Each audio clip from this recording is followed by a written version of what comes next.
el no obrar, ¿cómo se logra? Hay una práctica que es la meditación. El oriental tiene ese instrumento maravilloso que se llama la meditación. El cesar la actividad psíquica que uno usa para actuar en el mundo, en algún momento que no sea el sueño, sino en estado consciente, tú debes cesar completamente toda tu actividad. Es difícil, pero con la práctica se logra. Ellos lo enseñan de la siguiente manera: el hombre debe olvidarse completamente de todo enredo, adquirir una postura, que ellos siempre con las piernas cruzadas, ¿cierto? La espina dorsal recta, la mano derecha en la izquierda, los ojos cerrados o abiertos, y respirando rítmica y finamente, lo más cómodo que sea, hasta darte cuenta que respirar es un gran agrado en el fondo, si tú respiras bien. Y tú concentras tu mente, siento que tu mente siempre está actuando, siempre está elaborando cosas, recordando, proyectando. Esta vez tú solo concentras tu mente en el ritmo de la respiración.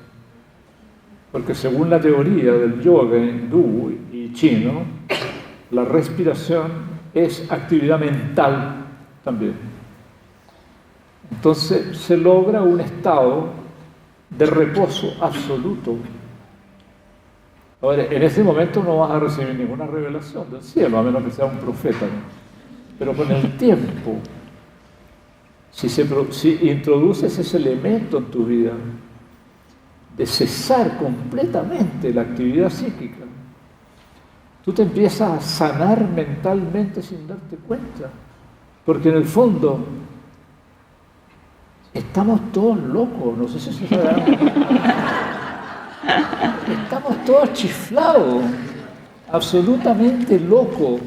Vean ustedes todo lo que se dice de la elección, de la segunda vuelta, pero es locura y bastante grosera la locura.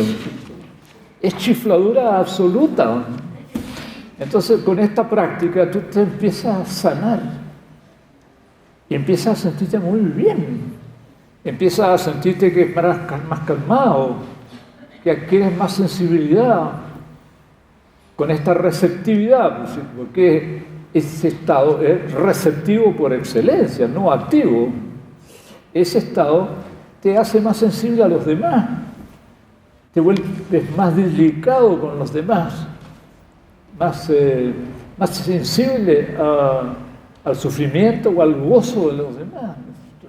Haces todo mucho mejor que antes, sin darte cuenta cómo ocurrió eso. Te empiezas a sanar. Pero eso sería el método. Pero el concepto de no obrar parte de esta idea. El orden natural es el sentido del mundo. Nada puede sustituir al orden natural. Entonces, un gobierno muy activo, como fue la dinastía Chu, donde vivió Lao Tse y Confucio, muy realizador, en el fondo está alterando los caminos que pueden sanar al hombre espiritualmente. Al final, las realizaciones son tantas, los palacios son tan enormes, los edificios públicos, las ciudades están pobladas por tal cantidad de gente, los oficios han llegado a tal grado de sofisticación que finalmente ese orden no puede seguir tal como está, se va a quebrar, y es lo que pasó. Y Lao Tse lo predijo. Esto es lo que le va a pasar al imperio chino. Se va a dividir, va a haber violencia, va a haber derramamiento de sangre, porque esto es contra el Tao. esto es contrario al sistema. Bueno, eso es lo que se puede decir de las grandes potencias. Las grandes potencias han sido hechas con la desmesura humana. En el fondo son enormes cáncer de la vida humana. Y las grandes potencias tienen que estar en beligerancia permanentemente y defendiéndose con la bomba atómica. Entonces, ese mundo, apliquémosle el criterio de Lao Tse, no puede seguir como está. Se va a dividir. Va a haber violencia mucho más grande que la que hay si no reaccionamos a tiempo. Mencionaste grandes maestros universales que tú has estudiado toda una vida, pero tú tuviste 3 grandes maestros aquí en Chile. A mí me gustaría que partiéramos por Violeta.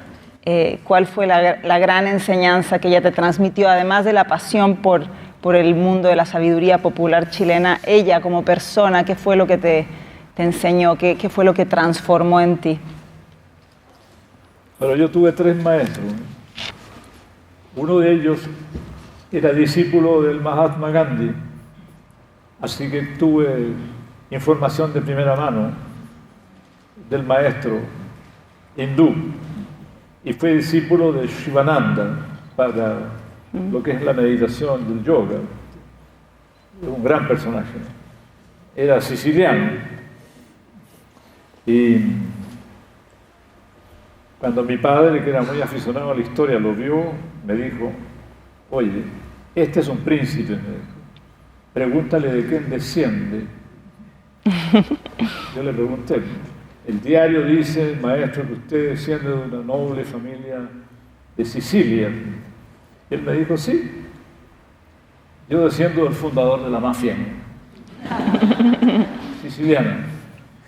Entonces, al ver mi cara de estupor, me dijo que lo que pasa es que tú no sabes quién es el fundador de la mafia. El fundador de la mafia no es italiano, es alemán. Fue el rey Federico, el emperador alemán, Federico II Hohenstaufen, a quien Hitler consideraba el primer nazi de la historia. Ese es mi abuelo. Yo dije: el ojito de mi padre, este es un príncipe. La facha que tenía era realmente de un emperador. El príncipe Carlos es un vulgar comerciante al lado de él. El hombre más distinguido físicamente que yo jamás he visto en mi vida. Y ese hombre se humilló, regaló todo lo que tenía, hizo voto perverso, se fue a pie a la India y se puso al servicio de Gandhi, el hombre más humilde del mundo. Participó en sus campañas no violentas. El otro maestro que yo tuve fue la doctora Lola Hoffman, que me metió en la psicología transpersonal, me enseñó a Confucio y el oráculo llamado I Ching, o libro de las mutaciones, el libro más importante de la filosofía china. Y el tercer maestro es Violeta Parra. ¿Tú quieres que comience por ella? Por el que tú quieras, por el que tú quieras. ¿Quién podía resistir a Violeta? Porque era una personalidad avasalladora, era tremenda. Aunque no dijera nada, el peso de su persona, el peso específico de su presencia, era tremendo. Y yo diría que sus palabras, la referencia a las personas, el decirles algo, el decirles que hicieran algo, era una orden. Tú no podías desobedecer. Tener una autoridad intrínseca tremenda. Entonces, eso me hizo sentir que su misión no era solo la de una sola persona. Genial que se luce en los escenarios nacionales e internacionales. Era mucho más que eso. En cierto sentido, Pablo Neruda también lo era. En una buena parte de su poesía es la voz del colectivo.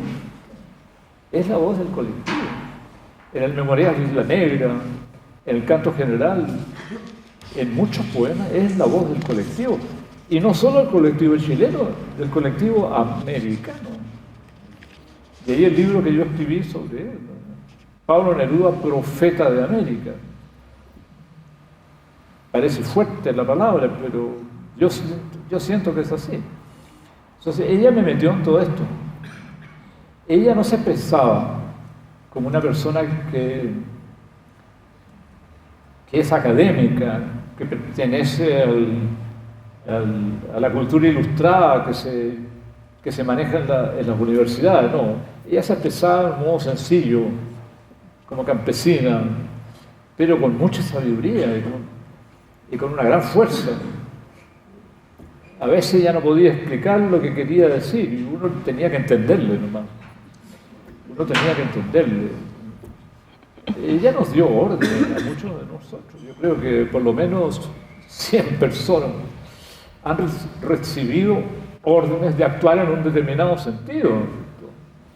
Y Fidel Sepúlveda, que no la conoció, sintió la fuerza del personaje y escribió Viaje mítico de Violeta Parra, uno de sus mejores ensayos, con toda la información que le dieron otras personas y que le di yo. Hizo ese maravilloso ensayo, Viaje mítico de Violeta Parra. Y también él confiesa que todo lo que él siente de la cultura tradicional y los libros que escribió Violeta, en gran parte es la motivación. Bueno, teníamos también a Margot, ¿no es cierto? A Margot también fue gran amiga nuestra. Ustedes me han preguntado, ella me ha preguntado por Violeta, pero con Margot también fue una gran maestra. Una gran maestra. Espérate, una última cosa. Sí, sí. Debo decir también que tuvo una influencia en mí en el plano social. Ella me dijo en una ocasión, tenía un carácter endemoniado, muy duro, de repente, quería ser ofensiva, lo era. Muchas veces perdió la paciencia conmigo. Y en cierta ocasión me dijo, usted es un pituco de mierda que nunca va a entender a su pueblo. Eso me dijo. Y para mí fue un desafío. Que nunca va a entender a su pueblo. A mí fue un desafío, hasta ahora es un desafío. Y he seguido entendiéndolo. Y además me dijo, alguna vez te interesarás por los mapuches, me dijo. Hoy día tú los miráis como una raza inferior. Vayas a estar metido hasta el cuello con los mapuches. Es lo que me pasó. En realidad fue una orden, ¿no? Ahora lo voy entendiendo. Y vaya que la has seguido bien. Al decirme pituco mierda, a lo mejor soy, dije yo. He nacido en un medio social muy distinto al de ella. Yo me codeo con gente de ese medio. A lo mejor soy inconsciente de muchas cosas de mi pueblo. Fue un desafío para decirle finalmente, no sé si a alguno les va a caer mal lo que voy a decir, me pasó a la izquierda.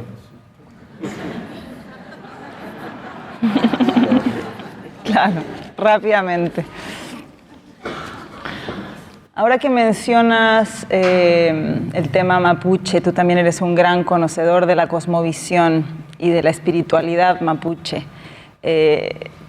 Para los mapuches el ser gente, el ser che, no basta con nacer de vientre mapuche para ser gente. Para ser gente tienes que trabajar toda una vida, es un arduo camino. ¿Cuál es este arduo camino del que hablan los mapuche y por qué la cultura mapuche, la cosmovisión mapuche está al nivel también de estas grandes culturas que mencionas, ¿no es cierto?, la china, la egipcia, etc. En eso que has dicho, siento las palabras de Siley Mora. Sí, están. Ese arduo camino es él que lo predica. Sí. Ya. No sé si ustedes conocen una canción de John Baez que dice: por cuántas cosas tiene que pasar un hombre antes de ser llamado tal. Ya, ese Eso es lo que pasa con los mapuches. La sabiduría mapuche hace suya esa canción de John Baez.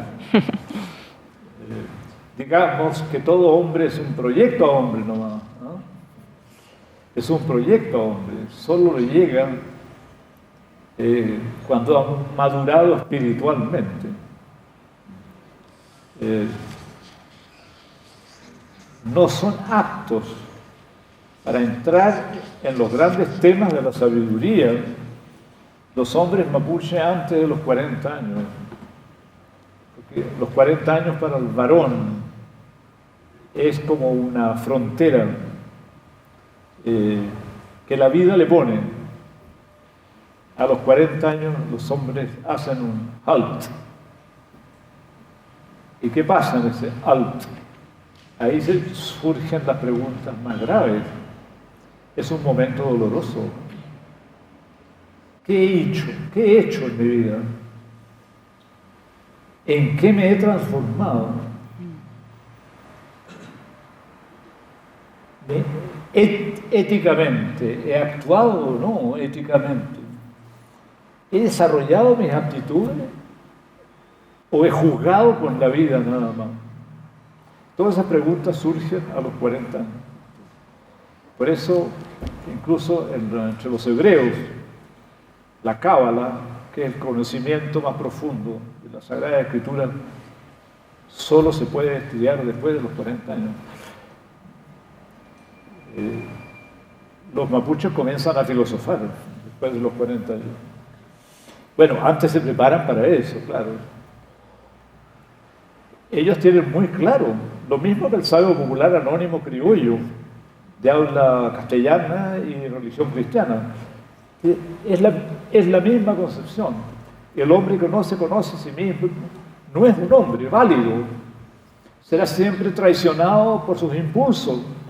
Y ese hombre no vale nada, ¿cierto? Esa es la actitud de los mapuches. Y además tienen una noción muy clara de la autosuperación. Hay un epigrama de sabiduría atribuido a los longos antiguos, no sé cuál, transmitido oralmente. ¿En qué os habéis convertido en vuestro tránsito? ¿Acaso sois seres del cenit? El cenit es lo más alto, el sol en su momento vertical, ¿no es cierto? ¿O sois águilas del sol? ¿O habéis sido peucos del sol? ¿O cernícalos del sol? ¿O sois simplemente moscas azules en vuestro tránsito? Las moscas azules comen excremento, ¿entendieron? ¿Qué es lo que dice este? Es una balance de la vida en el fondo. ¿En qué me he convertido? Aquí los grandes sabios me están dando 5 ejemplos, ¿no es cierto? Seres del cenit, águilas del sol, bajemos de categoría, peucos del sol, o cernícalos del sol, o sea, tiuques nomás, o finalmente moscas azules. ¿A qué categoría pertenezco actualmente, que he cumplido 40 años? Tú has tenido maestros espirituales tan importantes. Hay personas que se confunden con la palabra espiritualidad. ¿Cuál es la verdadera espiritualidad? ¿Cuál es la diferencia con practicar una religión, por ejemplo? Yeah. Sí, mira, ahí habría dos aspectos de la cuestión. Está la espiritualidad oriental. Está también la espiritualidad indígena, chamánica. Pero la espiritualidad oriental tiene una fama mundial en este momento. Empezó a proyectarse en Occidente cuando maestros de la India empezaron a viajar a Estados Unidos. Ahí empezó esto. Antes como que los ingleses no le daban mucha importancia. Pero, por ejemplo, el escritor inglés Somerset Maugham fue discípulo de uno de los grandes místicos de la India del siglo XX, el maestro Ramana, de los más grandes místicos que han existido. Ya usted, el siciliano Lanza del Basto fue discípulo de Gandhi, de Shivananda. Pero esto de repente irrumpió en gran volumen por la edición de libros primero. Las editoriales ya como que pulsaron la inquietud de la gente y vieron que circular libros de espiritualidad hindú o china era rentable. Y empezaron a circular, a crearse estas editoriales, como la editorial Kier de Buenos Aires, ¿no es cierto? Empezaron a circular estos libros. Y la inquietud que creó, la lectura de esos libros requería una asesoría. Muchas personas leían esos libros sin ninguna asesoría. Entonces empezaron a venir estos maestros del Oriente cada vez más numerosos, a Buenos Aires ya. A Chile vino Krishnamurti, allá por los años 40 o 50. Lanza del Basto vino varias veces. Ahí se da un concepto especial de la espiritualidad. Es la idea de que el hombre está formado por tres elementos básicos. Tiene el cuerpo, que lo llamamos en griego soma, ¿cierto? Después tiene el alma, que la llamamos psique, y el espíritu, que lo llamamos pneuma. Ahora, una definición de espíritu sería la instancia suprema de la conciencia. Si lo dibujamos en un círculo, el círculo tiene una circunferencia exterior, ¿no es cierto? Y tiene un centro. La circunferencia exterior es el cuerpo, el que toca las cosas, el que se toca con el mundo. El área del círculo es la psique o el alma. Y el punto central, del cual depende todo, es el espíritu.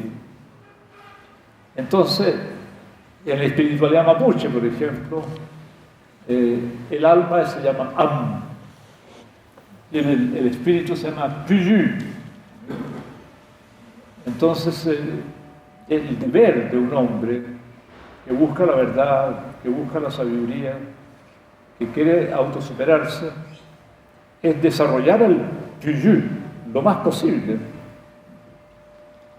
hasta que impregne todo el alma. Entonces ahí viene la palabra Pillán. La palabra Pillán que se usa para la divinidad, ¿no es cierto? Es Puyi-Am. Es el espíritu que ha abrazado completamente el alma. O sea, la vida psíquica del hombre está iluminada por el espíritu. Entonces ese es el trabajo arduo de toda una vida, ¿no es cierto? El espíritu. Bueno, en la India es igual. En la India no es igual. El espíritu se llama el Atman. Y el resto es la mente. Toda la psique, para ello, se incluye en la palabra mente. Y el exterior, bueno, es la parte corporal, ¿no es cierto? El Atman. Entonces, es muy corriente en la espiritualidad hindú decir: este hombre ha realizado el Atman. Lo que en mapuche se diría, ha desarrollado el Puyu, al punto que ilumina toda su psique. Claro, entonces, el Atman debe posesionarse de la psique. Ahora, si eso no ocurre, la psique anda por su cuenta. La psique no tiene luz propia. Ahí está el problema. Es como la luna que refleja la luz del sol. No tiene luz propia. Recibe luz del espíritu. Entonces el espíritu es el amor, el esposo del alma. Es el Adán. Y la psique es Eva. O sea, si en el Génesis Eva es la que primero escuchó a la serpiente y pecó, eso psicológicamente significa que la psique, sin la luz del espíritu, se desvía de su camino, se pierde. Un hombre puramente psíquico está perdido, no se conoce a sí mismo, no tiene puntos de referencia trascendentes para vivir. Ya, ahora, ¿cómo se desarrolla el Atman? Bueno, por la meditación, básicamente por la meditación. Y también, bueno, por los rituales del hinduismo, por las ofrendas, los rituales, incluso por las danzas.